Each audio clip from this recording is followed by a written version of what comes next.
Kid Cudi's name has always carried a certain weight in the world of music, not just for the songs he has released, but for the honesty that bleeds through every verse he's ever written. For years, he has been the voice of those battling demons no one else dares to admit, the artist who could articulate pain and vulnerability in a culture that often demanded invincibility. But when news broke that Kid Cudi was set to testify in the courtroom against one of hip-hop's most powerful moguls, Sean Diddy Combs, the shockwaves rippled far beyond music charts.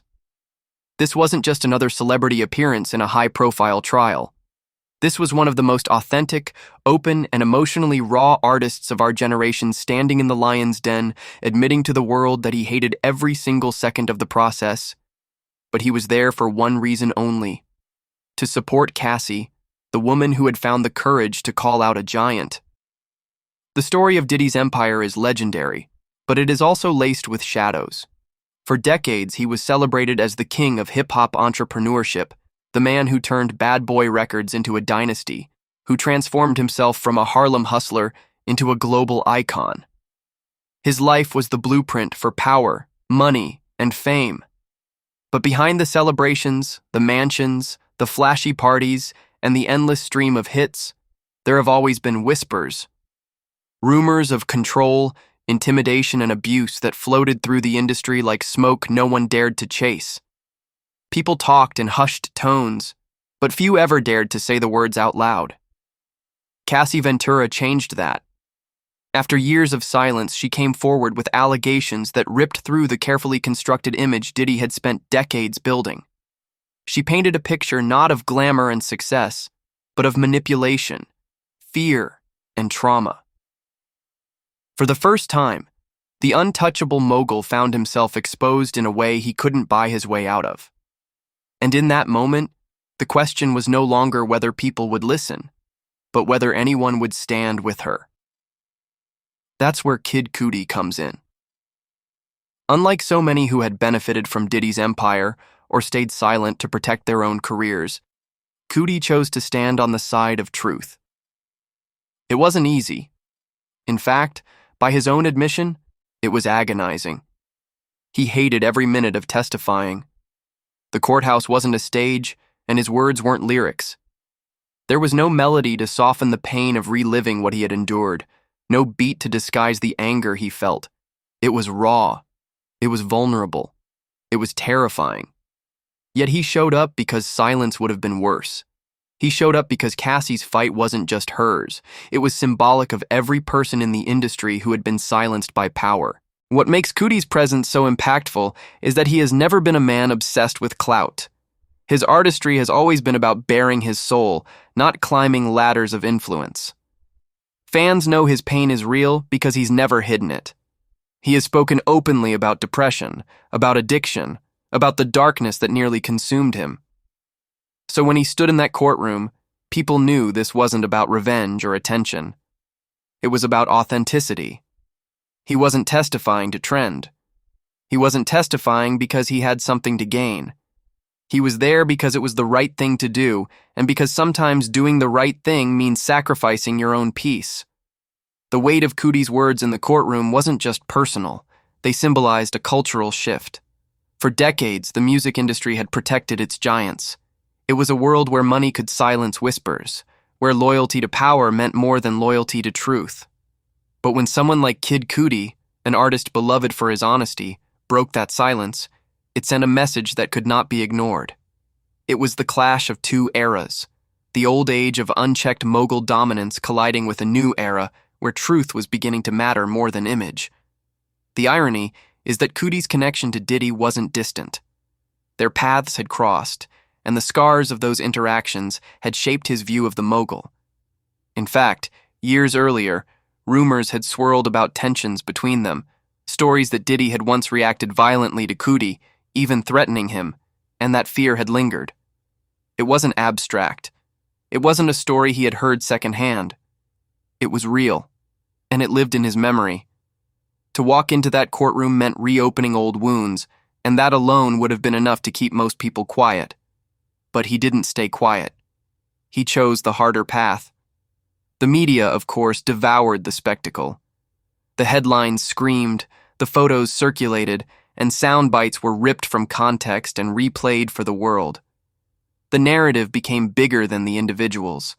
It was Kid Cudi versus Diddy. Cudi supports Cassie. The empire cracks. What those headlines didn't capture were the silences between sentences, the moments before he stepped into the courtroom, the late-night doubts, and the very human fear of what speaking truth could cost him. The court transcript doesn't record the racing heartbeats, the weight in his chest, the endless internal questions. Am I doing the right thing? Will this change anything? Will people even believe me? And yet, that's what makes Cudi's choice so meaningful. Bravery is often misunderstood as fearlessness, but true bravery is doing something despite the fear. When he admitted he hated every minute of it, he shattered the illusion that courage feels good. He reminded us that courage is often painful, often exhausting, and often lonely. Heroes don't always walk in with confidence. They often walk in trembling, but they walk in anyway. Cassie's healing, too, cannot be underestimated. For years, survivors of abuse carry the weight of silence, often believing no one will ever validate their pain. When someone like Kid Cudi steps up beside them, it becomes more than legal support. It becomes emotional validation. It says, "You're not alone. Your pain is real. And I will stand here with you no matter how uncomfortable it is for me." That kind of solidarity is transformative. It cracks the isolation of trauma and builds a bridge to healing. The implications of this trial extend beyond Cassie, beyond Cudi, even beyond Diddy. Every public testimony like this becomes a domino. Others who have been silent watch and begin to wonder if they too can speak. The industry trembles because when one story is told, others begin to surface. Allegations multiply, patterns emerge, and suddenly, the giant no longer looks invincible. Already, more voices are emerging with their own stories about Diddy. Already, the culture of silence is breaking, and at the center of this ripple is Kid Cudi, who proved that even those who hate the spotlight of testimony can still choose to step into it. But the cost of that choice is heavy. Cudi has always been transparent about his struggles with mental health, and this trial could not have been easy on him. To testify meant reliving trauma, reopening wounds, and putting himself back in spaces that could trigger the very battles he has fought so hard to overcome. It is easy for fans to cheer him on and call him a hero, but the truth is more complicated. Courage is not free. It demands a price. For Cudi, the price was his peace, his comfort, his mental stability. He gave those up because he knew Cassie's truth, and by extension, the truth of so many others, was worth more. The question now is what happens to Diddy's legacy. For decades, he was the symbol of success. His music was the soundtrack of a generation. His business ventures made him a billionaire. His parties were the stuff of legend. But now every hit song is haunted by the shadow of allegations. Every celebration of his empire is stained with the testimony of those who claim to have suffered under it. Fans are left grappling with the painful dilemma. Can you still dance to a song when the man behind it is accused of such harm? Can you separate the art from the artist? For some, the answer is yes. For others, it is an emphatic no. But either way, the myth of invincibility has been shattered. Diddy is no longer untouchable. He is no longer immune to consequence. And that shift, more than anything, is what this trial represents. It is the end of an era where moguls could operate unchecked, shielded by money and power. It is the beginning of a reckoning. And at the center of it all is Kid Cudi, a reluctant hero, a man who hated every minute of testifying but did it anyway, a man whose presence turned Cassie's fight into a movement. His voice was never about spectacle. It was about truth. And in an industry where truth has been buried for too long, that makes all the difference. The silence after the courtroom doors closed was almost louder than the chaos inside. Those who had watched Kid Cudi walk out could sense the weight he carried, the kind of exhaustion that seeps deeper than physical tiredness. He wasn't just drained, he was hollowed out, as though each word he spoke had been carved out of him. And yet, he knew he had done something irreversible. He had added his truth to the growing mountain of testimonies against a man the world once thought was untouchable. What makes this moment so different is not only the players involved, but the culture that surrounds them. Hip-hop has always been built on power, resilience, and bravado. It is a culture where weakness is punished, where silence is often survival, and where calling out a giant can mean the end of your career. For years, this environment enabled moguls like Diddy to thrive without accountability. But the tide has shifted. Society itself is no longer willing to overlook patterns of abuse simply because of fame. Movements like the Me Too cracked the armor of invincibility, and Cassie's decision to speak up pushed the crack even wider. Still, there's something unique about this trial, because it blends celebrity culture, music history, and survivor advocacy into one explosive cocktail. Cassie was not just another woman with allegations. She was a woman who had once been intimately tied to Diddy both professionally and personally. Her story was inextricably woven with his. To testify against him meant to dismantle the very narrative he had spent years constructing, that he was a mentor, a visionary, a partner in success. Her words struck at the core of his identity, and that's why they hit so hard. For Kid Cudi, the decision to support Cassie was layered with personal stakes. Years before, stories had emerged about an incident where Diddy allegedly reacted violently toward Cudi, even threatening his safety. Rumors suggested that one of Cudi's cars had been destroyed as a warning, a chilling reminder of what power unchecked could look like. Cudi never sought to make this story a headline. He didn't use it to sell records or build sympathy. But when Cassie stepped forward, it gave context to his own experience. It connected the dots. Suddenly, what had been whispered about became part of a much larger narrative. His testimony wasn't about airing old grudges. It was about illuminating a pattern that too many had been too afraid to confirm. That pattern is what makes this trial so critical. Abuse in the music industry is not a new story. For decades, artists, especially women, have endured exploitation behind closed doors. Contracts have been signed under duress. Careers have been sabotaged for refusing advances. Entire futures have been erased because someone more powerful decided they should be.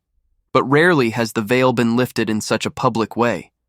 Rarely has a superstar like Diddy been forced to face accusations in the harsh light of a courtroom, stripped of the shield that money and fame usually provide.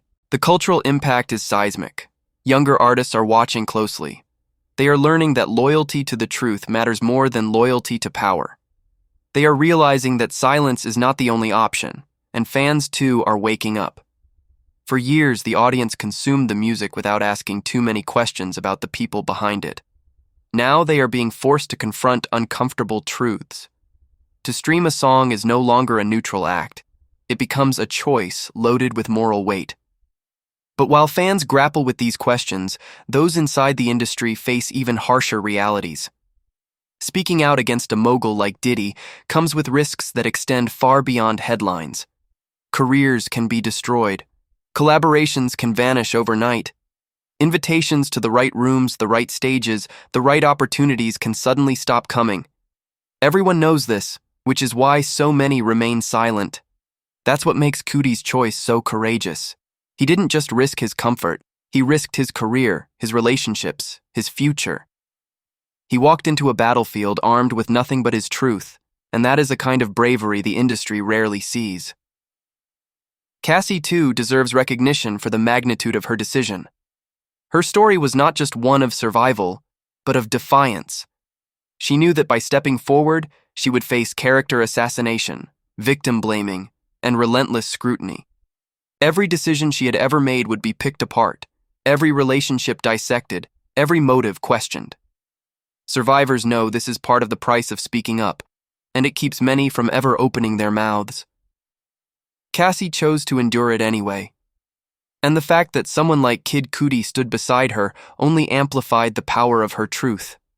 The ripple effects are already visible. More and more people have begun to come forward with stories about Diddy, each one adding another fracture to the facade of invincibility. Lawsuits are piling up, investigations are spreading. For the first time, the empire seems fragile, and as the walls begin to crack, the world is asking, how deep does the rot go? It's not just about Diddy, though. It's about the culture that enabled him.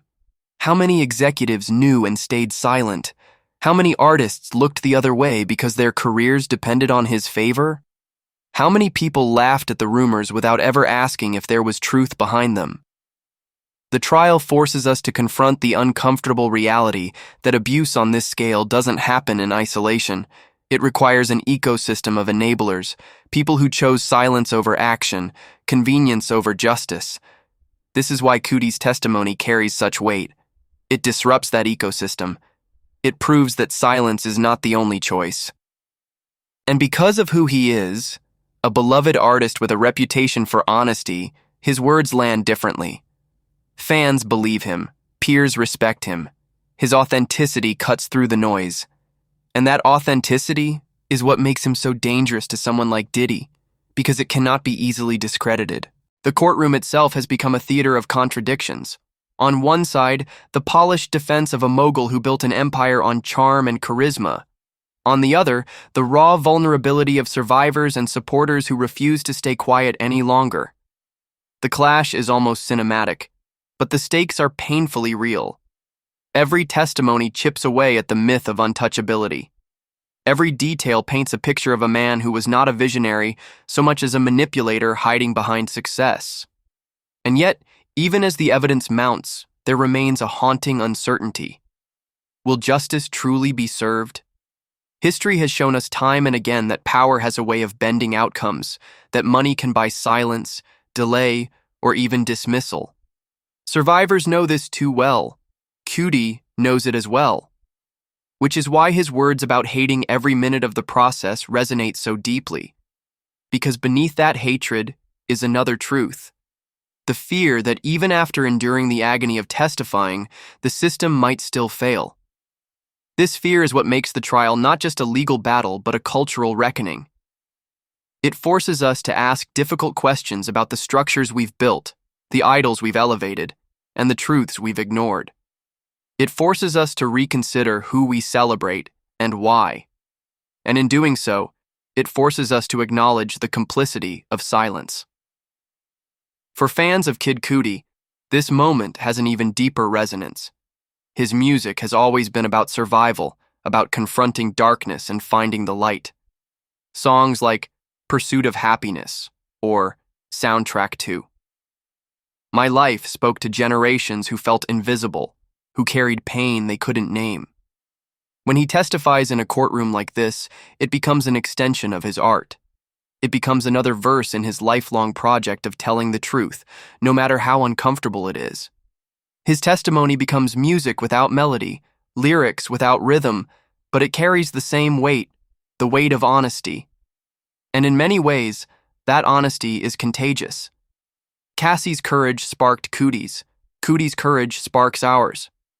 The cycle of silence is broken by one brave voice, and then another, and then another. This is how movements are born, not with grand speeches, but with reluctant heroes who hate every minute of their bravery, but choose to be brave anyway. The world will remember this trial not just for its headlines, but for the way it shifted culture. Years from now, when people look back, they won't just remember the songs Diddy produced or the empire he built. They will remember the survivors who dared to speak, the artists who stood beside them, and the cracks in the system that were finally forced into the light. They will remember Kid Cudi, not for a hit single, but for the way his truth changed the narrative.